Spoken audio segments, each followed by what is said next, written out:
Fala galera, tudo bem? Sou o professor Roberto Falcione, professor de História, e em nome da Secretaria da Educação do Estado do Paraná, sejam todos bem-vindos para mais um conteúdo. Hoje o nosso tema, Fenícios e Persas. Vamos lá, vamos embarcar nesse navio fenício, vamos entrar nessa onda de guerras persas para mais um conteúdo de História. Objetivo da aula de hoje, vamos reconhecer o papel dos fenícios na contribuição do desenvolvimento comercial marítimo e cultural na Antiguidade. E a número 2, identificar as características social, religiosa, econômica e política dos persas. Então nós temos dois conteúdos nessa aula para nós. Fenícios e persas, são dois povos. Você conhece essa árvore? Observe a imagem. Você já viu alguma região, já viu alguma dessas árvores na região onde você mora? E essa bandeira? Sabe me dizer de qual país ela é? Lembre, observe aquela imagem do primeiro slide, agora para essa imagem desse mapa, dessa bandeira, desculpe. Olhe, observe essa imagem. O que elas têm em comum? A civilização fenícia, a localização dela, vocês vão estudar comigo, as atividades econômicas, marítima comercial, as colônias fenícias, o legado cultural, o alfabeto e o artesanato fenício. Aquela bandeira é a bandeira do Líbano. A imagem central, para vocês terem uma ideia da importância da árvore chamada cedro do Líbano, você pode falar, poxa, mas o cedro, nós temos aqui até na nossa região do Paraná o chamado cedrinho. Pois é, existem várias árvores de cedro. Esta, a cedro do Líbano, uma madeira de lei, resistente, forte, para ótimas construções, inclusive para barcos. Essa é a nossa aula de hoje.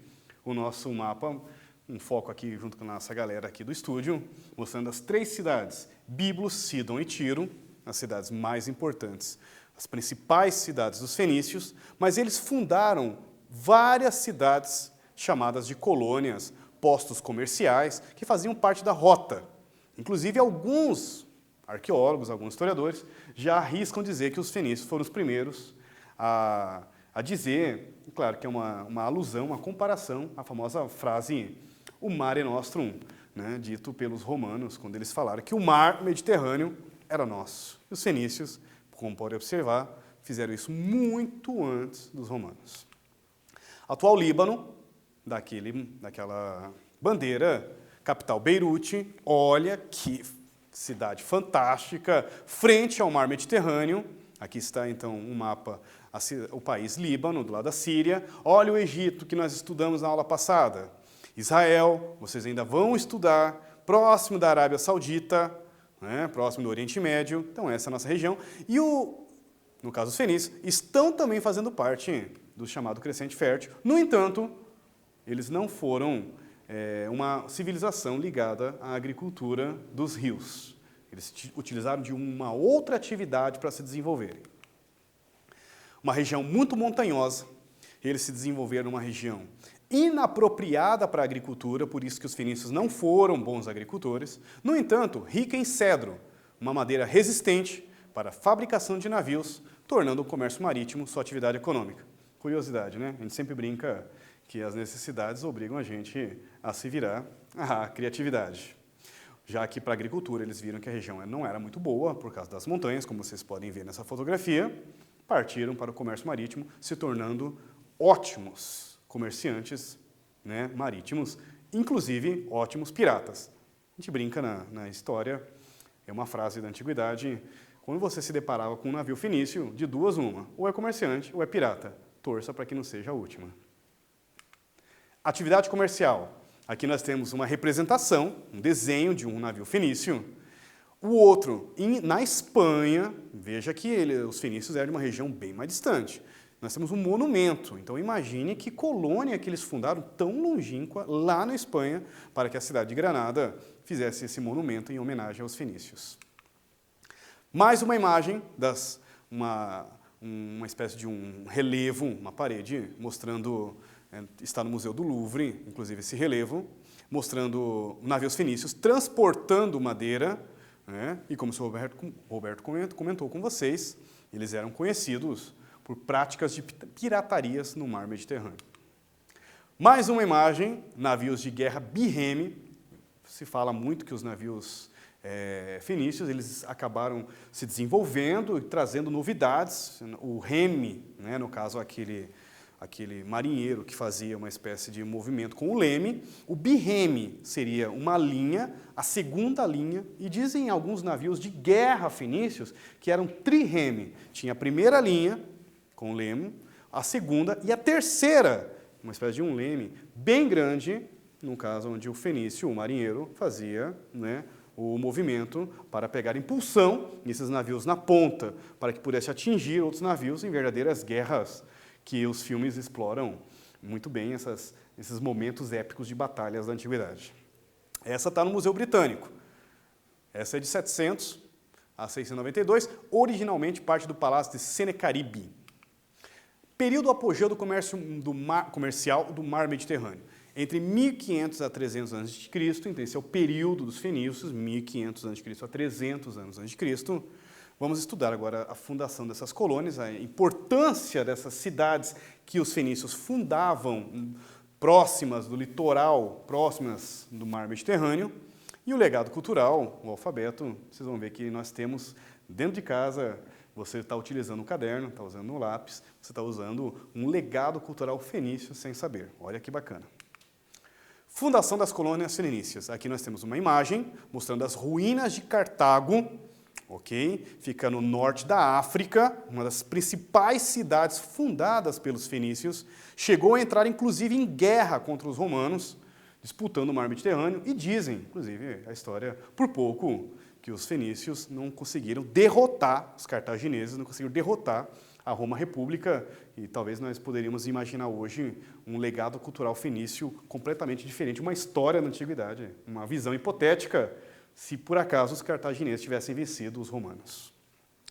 Guerra Púnica, entre 264 a 146 a.C., quando os romanos conseguiram vencer, inclusive, os cartagineses, nós temos uma famosa frase de um general, que ele disse: joga-se sal, joga-se bastante sal nessa terra, para que nada mais nasce nesse lugar. Você pense o tamanho da raiva dos romanos frente aos cartagineses, que eles se muraram. Um destaque, inclusive, para um general cartaginês, Aníbal, que foi o calcanhar aí, incomodou um monte os soldados romanos. O legado cultural, o alfabeto egípcio. Do outro lado, produtos de artesanatos em vidros. Fenícios dominavam a arte vitrais e faziam objetos, adornos, colares, pulseiras, né, de vidro. Então, eles dominavam essa técnica feita com areia. A estela de Nora, um dos maiores achados arqueológicos, mostra uma escrita fenícia. Ela está no Museu da Sardenha, na Itália, e é prova mais antiga que os fenícios desenvolveram uma novidade na parte de linguagem escrita, porque, por exemplo, o alfabeto hieróglifo egípcio, os desenhos representavam pensamentos, ideias, né, ou palavras. No caso dos fenícios, as letras passaram a significar alguma palavra, né? Então, pela primeira vez, B, B, C, C, D, D. É mais ou menos para vocês entenderem que as consoantes que nós temos hoje, muito da origem veio dos fenícios. Claro que ao longo dos anos, depois veio o grego com as vogais, depois os romanos com a língua latina e a nossa língua portuguesa, chamada inclusive neolatina, junto com o francês, o italiano e o espanhol, formam o que nós chamamos de línguas neolatinas de origem romana, mas com as consoantes de origem grega, com transformações, né? Mas vale a pena, quem puder, quem tiver acesso, pesquisa aí, alfabeto fenício, veja as letras, que interessante, muitas muito próximas da nossa. Agora vem polêmica, e também vem a primeira atividade. Polêmica na histórica, moedas fenícias e a suposta circunnavegação. O Sr. Roberto, um belo dia, como diz o outro, abre um livro de história e encontra uma moeda fenícia com uma suposta circunnavegação, que os fenícios tivessem dado uma volta no planeta, né, através do mar, isso muito, né, 1000, 2000 anos antes de Colombo de de Pedro Álvares Cabral fazerem as primeiras grandes navegações próximas, Hernán Cortés, Francisco Pizarro, chegarem, como diz o outro, aqui na América. Cuidado com as fake news da história. Você tem esse cuidado com as pesquisas, porque se você colocar aí na internet, coloca aí, moedas fenícias. Quem tem acesso, quem pode, faça essa experiência. Vai encontrar um monte de moedas falando que, representando os fenícios, tivessem dado essa volta no planeta. Inclusive com presença, inclusive no Brasil, que aumenta a polêmica. Suposta presença fenícia na América, no Brasil, inclusive, suposta moeda fenícia contendo o continente americano. Então, tem que cuidar com as chamadas fake news da história, também tem, e a discussão é essa o seguinte. Primeira atividade para vocês, quais são os cuidados que você tem com a pesquisa aí na internet? Como que você busca essas fontes? Como que você confronta-as? Desculpe. Normalmente, você busca os responsáveis do site, vê quem que pesquisou, quem são os especialistas. 2. Reflita e responda. Por que circulam pela internet fake news da história, como a da moeda fenícia? Por que a internet circula essas moedas? Daqui a pouquinho nós respondemos junto com vocês aí.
E aí, galera, responderam? O que vocês acham sobre essa questão das fake news aí da história em relação às moedas? Inclusive, a ciência que estuda é a chamada numismática. Próximo conteúdo, vamos estudar os persas, a localização e origem, atividade econômica, política expansionista, a religião e um sistema de mensagem, o momento cereja do bolo da história, que nós já brincamos na aula passada. Um momento bacana aí da nossa aula para a gente fazer uma brincadeira. Localização dos persas. Primeiro período, se desenvolveram entre 2000 anos a.C. a 332 a.C. Aqui está mega império persa, claro que está aqui num período de auge. Nossos amigos aqui do estúdio, dando aquele foco super bacana para vocês. Está ali em cima do mapa 490 a.C., para vocês terem uma ideia então, do período, né? Então já é um momento de auge imperial. Destaque lá embaixo para a cidade de Persépolis, que era a capital desse império, chegaram a dominar o Egito, que nós estudamos na aula passada. Olha que interessante. Dominar os fenícios, dominar os mesopotâmicos. Olha a Babilônia ali dominada.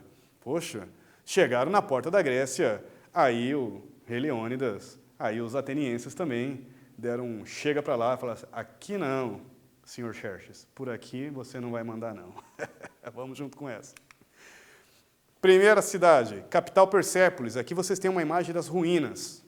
Então, período de civilização, como estava na aula no slide passado, 2000 a.C. a 332, essa data 332 por causa de Alexandre o Grande, que encerra o período de domínio, de autonomia dos persas, inclusive uma capital, uma das 7 maravilhas do mundo antigo, essa cidade aqui.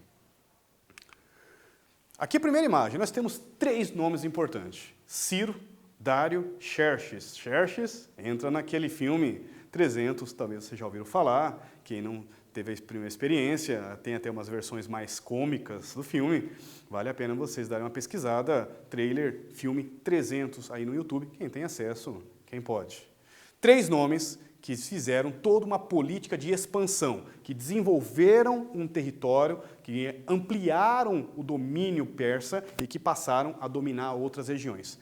Eles tinham 2 estratégias de domínio, né? Eles não passavam a escravizar os povos conquistados, e sim cobrar tributos e impostos. Assim, inclusive, libertaram os judeus que estavam escravizados no cativeiro da Babilônia. Os judeus têm que agradecer muito ao nosso amigo aqui de cima, Ciro o Grande, que em 539 libertou os judeus, inclusive passagem bíblica chamado cativeiro da Babilônia. Chegaram a conquistar o Reino da Média, unificou a civilização persa, também chamado do povo do Medo. Havia uma cidade, um povo, um reino próximo a eles, chamado Medo, por isso que também os persas eram também chamados povo do Medo. Não tem nada a ver com a ideia de medo, de ter medo, mas é por causa desse reino que tinha ao lado as outras civilizações, confundiam, dizendo, esse povo é do Medo, né? Eles estão vindo para cá. Não, eles não eram. Eles eram persas que dominaram o povo Medo, mas também eram chamados de Medo. Por isso, inclusive, chamado Guerra Médica entre os gregos e os persas.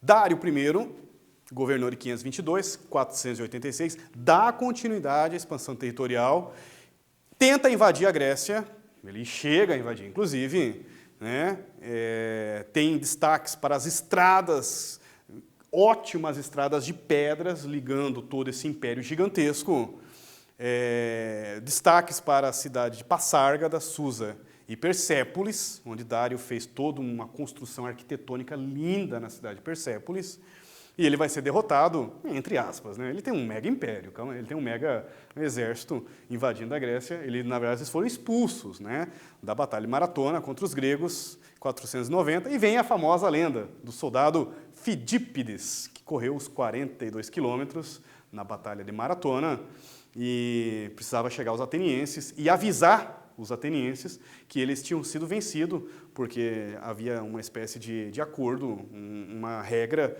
que se nenhum soldado viesse avisar, eram para as mulheres e crianças, segundo diz a lenda, cometerem suicídio, né? Era para a cidade, né, cometer suicídio, ou, no caso, abandonar a região, porque entenderia que eles teriam sido vencidos pelos persas e para as mulheres não se tornar escravos, eles preferiam a morte. Diz a lenda também, para concluir, né, por isso essa correria do soldado correndo 42 quilômetros, que depois eles chegar na cidade de Atenas e pronunciar a famosa frase, vencemos os persas, ele teria um infarto fulminante vindo a falecer. Diz a lenda, não temos nada marcado, mas por causa dessa história, na história desse soldado lendário ateniense, nós temos as chamadas corridas de maratona. Daí que vem a origem grega. Aqui no próximo slide, 2 imagens. Primeira, cena do filme 300, de Zack Snyder, um baita de um clássico do cinema, 2007, onde, claro que é uma visão cinematográfica, uma representação de um filme muito mais fiel ao gibi dos 300, né, ao HQ, né, de Frank Miller, do que a batalha realmente, o que aconteceu. Mas, segundo diz o filme, 300 bravos guerreiros enfrentaram 40 mil persas, né? Dá até uma empolgada, colocam quase 200 mil no filme, como diz o outro, e os caras conseguiram suportar 3 dias, né, na batalha de Termópilas, claro, com uma estratégia de domínio espaço geográfico. Leônidas conseguiria ter sobrevivido, né, suportado esses 3 dias. Claro que é uma representação e nós sabemos que na história teve mais questões envolvendo, mas houve sim um número menor de soldados espartanos. Do outro lado, um relevo da cidade de Persépolis, que vocês viram no slide anterior, representando o rei persa Xerxes. Aqui nós temos a imagem do Xerxes, ele está atrás do rei Leônidas, inclusive nessa cena ele falando, né, ajoelhe-se para mim e você irá sobreviver. É bem mais ou menos a ideia que o professor Roberto comentou, os persas queriam submissão, paga imposto, não quero escravo, né? Aí o rei Leônidas fala assim, eu estou com uma dor aqui na panturrilha, não vai rolar. Fica para a próxima, até porque, perto dos soldados que você mandou, as minhas esposas, as minhas mulheres espartanas podiam dar conta do recado. Claro que ele estava numa brincadeira do filme aí. Olhe a imagem, como que o rei Xerxes está representado no filme. Olhe o relevo, observe as diferenças, uma ideia, inclusive, próxima de um lado mais feminino da imagem de Xerxes, negativa, né? Uma construção negativa do lado de Xerxes, e observa o outro lado do relevo, muito mais próximo da vestimenta, o que seria o imperador, inclusive segurando um arco, dizendo que ele é um chefe político e militar também. Então nós temos que ter muito cuidado com as imagens cinematográficas e que memórias, que representações elas passam para nós. São as reais? São construções positivas ou negativas, inclusive, e como que isso interfere, como nós entendemos a história, como entendemos o outro. Cuidado aqui, então, uma versão equivocada aqui do filme. Atividade para vocês vão ter uns minutos. Aponte as diferenças das duas imagens. Observe.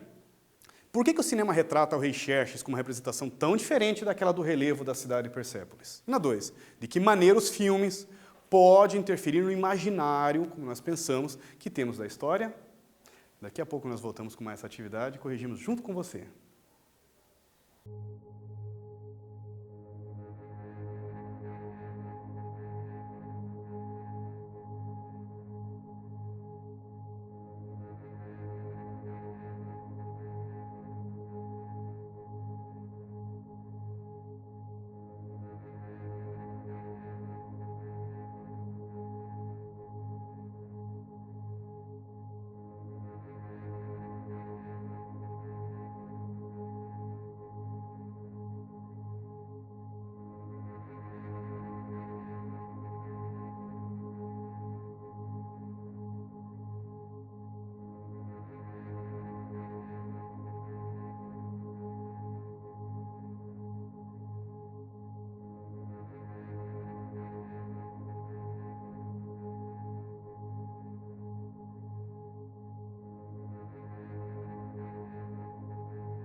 E aí, galerinha, responderam? Quais são as grandes diferenças e como que o filme pode interferir no que nós entendemos como o imaginário que nós temos sobre o passado?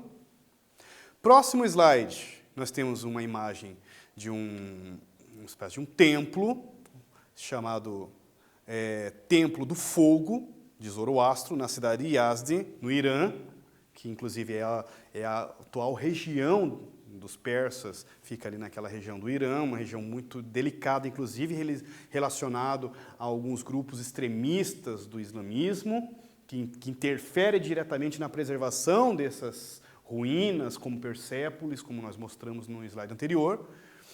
E aqui está então a religião dos persas, chamado Zaratustra, era o nome do filósofo, ou Zoroastro, ou zoroastrismo. Eu sei, dá um aí na língua, mas dá para você treinar comigo. Junto com o professor aí, fala zoroastrismo. Conseguiram? Então vamos lá. Zoroastro, o fundador da religião, durante o século 7 a.C. Faltou um a.C. ali, meninos.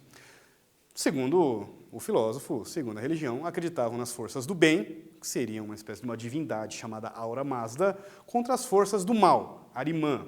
É um tema muito discutido na história, alguns falam que são duas divindades, várias divindades, outros já discutem, inclusive, que, na verdade, o Arimã, essa força negativa, a ideia do mal, não seria uma espécie de Deus, então seria uma espécie de monoteísmo, mas é muito discutido isso, não é confirmado, e entre os arqueólogos, entre os historiadores da antiguidade, preferem trabalhar com a ideia que eles eram politeístas, sim, né, que tinham várias divindades, inclusive os chamados Mainui. Crença no Salvador, olha que interessante, muitos pontos que nós encontramos na cristandade, inclusive, né, na religião cristã. Acreditavam no paraíso, acreditavam numa espécie de inferno, inclusive que haveria um julgamento final. Olha que interessante.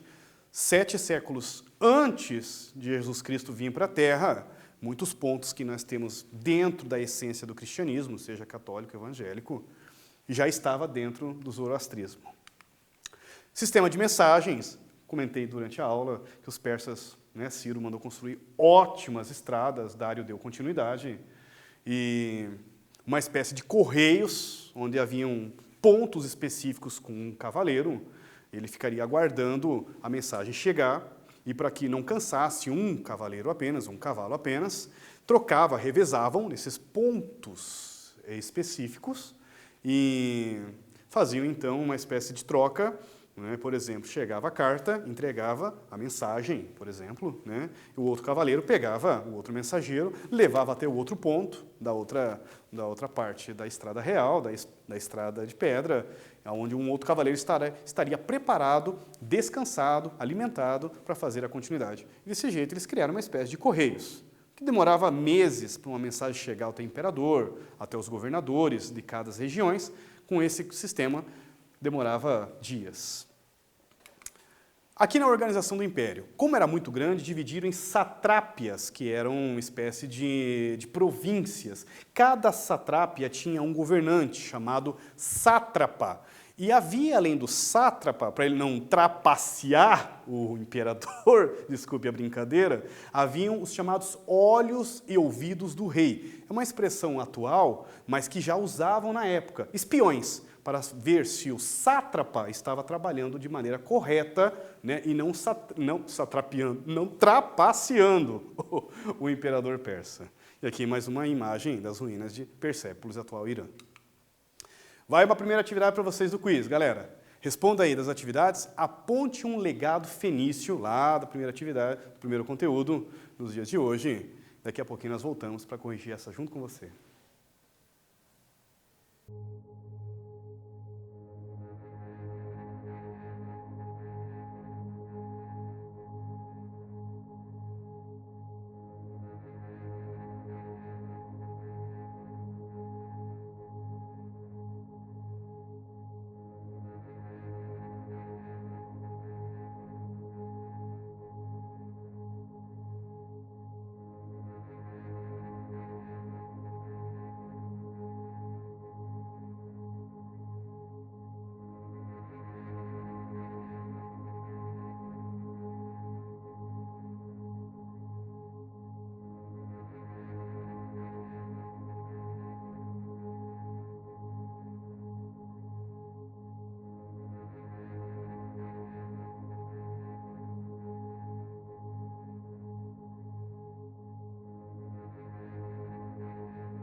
Fala, galera. Responderam? Qual que foi a alternativa dos legados dos fenícios para nós? Acertou aí o alfabeto fenício com as consoantes como um dos legados deixado para nós. 2. Relação entre o mar Mediterrâneo e os fenícios foi intensa e muito próxima. Quais condições proporcionaram aos fenícios a dedicação ao comércio marítimo? Lembra lá a questão da bandeira, do Líbano? Dica. Fica um tempinho para vocês responderem. Daqui a pouquinho nós voltamos para corrigir junto com vocês.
E aí, galera, responderam?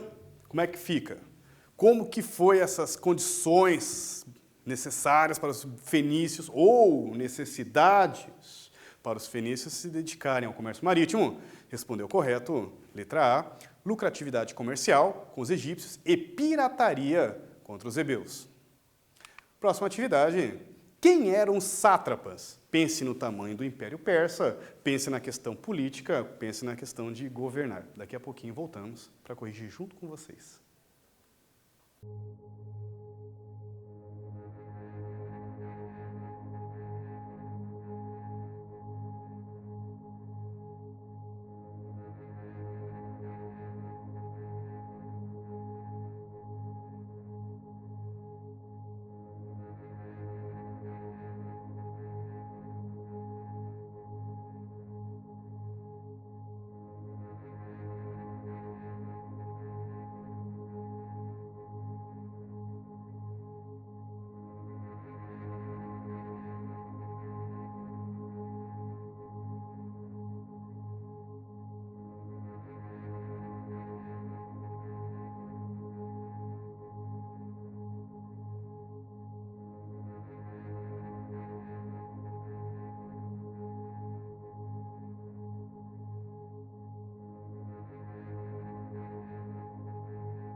E aí, galerinha, tiveram um tempinho para responder?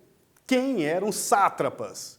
Porque eles satrapaceavam? Quem eram os sátrapas? Eles eram reis, sacerdotes? Respondeu certo. Quem respondeu que os sátrapas eram governantes das províncias, mas para eles não trapacearem, eles não tomarem ali conta do pedaço, havia os espiões chamados olhos, ouvidos do rei. Próximo slide. Qual era o nome da religião dos persas? Daqui a pouquinho voltamos, vamos corrigir junto com vocês.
Voltei, galera.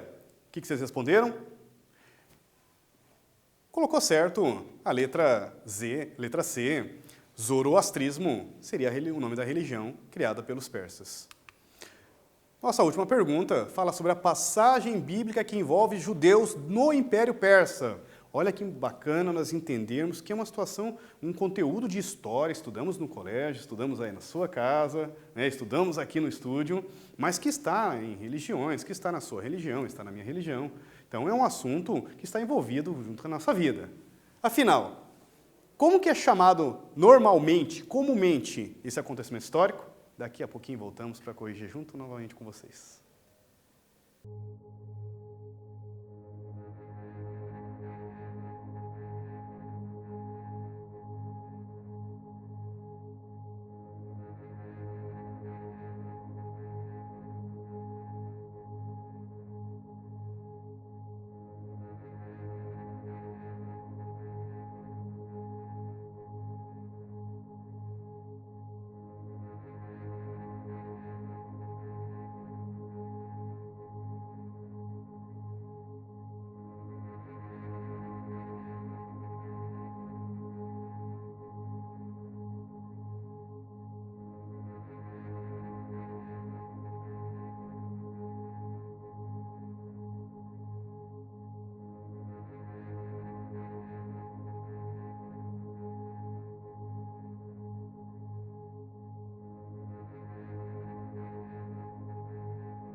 Voltei.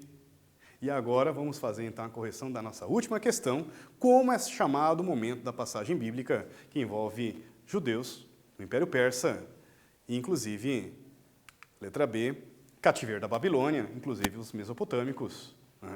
Quando Ciro libertou os judeus em 539. Nossa, mas esse Ciro tinha um coração de ouro. Não, era uma política, uma estratégia de domínio dos persas, diferente de outros povos que querem dominar estrangeiros para escravizar. Na cabeça dos persas, era muito mais interessante expandir território, cobrar impostos e, através desses tributos e impostos, criar a sua riqueza. Olha que estratégia bacana. Inclusive, havia determinada certa liberdade e autonomia religiosa espalhada dentro do Império Persa. Quero agradecer de coração a todos vocês que estiveram novamente com a gente. Poxa vida! E também agradecer esse feedback muito bacana, toda a comunidade, os alunos, professores, os pais em casa assistindo com a gente a aula, acompanhando pelo YouTube. E nesse momento tão difícil, de coração, desejar a todos vocês um bom estudo, foco, força, que esse momento vai passar, muita fé no coração. Obrigado, pessoal. Até a próxima!